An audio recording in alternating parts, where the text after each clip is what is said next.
ठाण्यात कोरोनाचा पहिला बळी गेलाय। विशेष म्हणजे अवघ्या 21 वर्षीय तरुणाचा कोरोना संसर्गाने मृत्यू झालाय।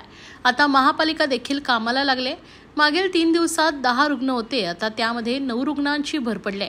गेल्या काही दिवसांपासून राज्यात कोरोनाग्रस्तांची संख्या वाढते। मुंबई, पुणे, ठाणे यांसारख्या शहरात रुग्णांच्या संख्येत वाढ होताना दिसते।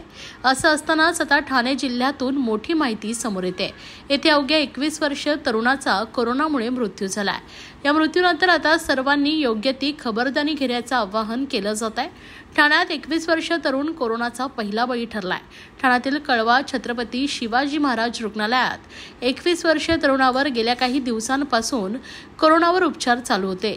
मात्र उपचारादरम्यान त्याने याच रुग्णालयात अखेरचा श्वास घेतला। हा तरुण मुंब्रा येथील रहिवासी आहे। सकाळी 6 वाजेच्या सुमारास त्याचा दुर्दैवी मृत्यू झालाय। त्याला 22 मे रोजी छत्रपती शिवाजी महाराज रुग्णालयात उपचारासाठी दाखल करण्यात आले होते।